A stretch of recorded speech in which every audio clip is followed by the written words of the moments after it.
এই যে তোদের খাবার দিচ্ছি, নে এবার তাড়াতাড়ি খেয়ে দে, বড় হ, আর আমাকে বেশি বেশি করে ফল দে। আহারে, তোর বুঝি খুব কষ্ট হচ্ছে তাই না? আমিও বুঝি। আজ আমার একটা হাত যদি এভাবে ভেঙে যেত তাহলে কি কষ্টই হতো আমার।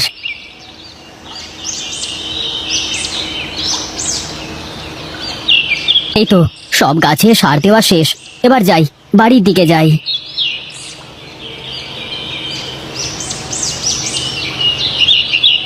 কিরে তিনু, কি সার দিলি জমিতে? দাদা, গাছে জোর পাচ্ছিল না, তাই ভাবলাম একটু জৈব সারই দিয়ে দিই। শুধু জৈব সারে কি আর ফলন হবে রে পাগল? এখন বাজারে কত রকম সার কীটনাশক আছে। তুমি তো জানো দাদা, ওসব প্রাণনাশী কীটনাশক আমি আমার জমিতে দেব না, তাতে যা হয় হবে। দেখ, তোর যা ইচ্ছে কর, আমার বলবার দরকার আমি বললাম, তোর শুনবার হলে শুনবি, না হলে শুনবি না। তা বটে, কিন্তু তুমি কোথায় চললে এই রোদের মধ্যে? কোথায় আর যাব, দেখি জমিতে কলা গাছগুলোর কি অবস্থা। বেশ চলো, আমিও যাই, দেখে আসি তোমার কলা গাছের চেহারা কেমন হলো।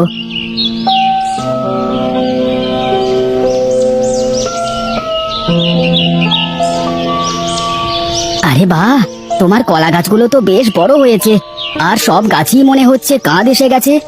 তাছাড়া আবার কি, এই দেখ না, একসাথেই তো লাগালাম, 2-1 দিনের ব্যবধান, আমার গাছগুলো দেখেছিস? তবে যাই বলো দাদা, তোমার গাছের গোড়ায় কিন্তু মাটি কম, একটু জোরে বাতাস হলেই সব কলা গাছ ভেঙে চুরে পড়ে যাবে। আরে না না, তার আগেই কিছু একটা করে ফেলবো। বেশ, তুমি তাহলে কাজ করো, আমি আগালাম বাড়ির দিকে, সেই সকালে এসেছি, খিদে পেটের মধ্যে কামড় দিচ্ছে।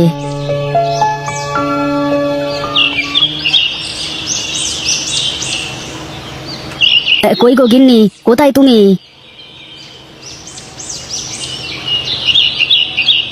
কি গো, কখন আসলে তুমি? এই তো আসলাম মাত্র, এসেই তোমাকে ডাকছি, কিন্তু কোনো সাড়া শব্দ তো পাই না। কি করে পাবে শুনি, আমি তো বাড়ির ভিতরেই নেই। সে তো দেখতেই পাচ্ছি যে পানি আনতে গিয়েছিলে, দাও দেখি, 1 গ্লাস ঠান্ডা জল দাও দেখি। খালি পেটে পানি খেতে হবে না, এক কাজ করো, হাত মুখ ধুয়ে এসো, খাবার খাবে। তোমার সাথে আসলে কথা বলে পারা যাবে না গো, তুমি যা বলবে তা তো করতেই হবে।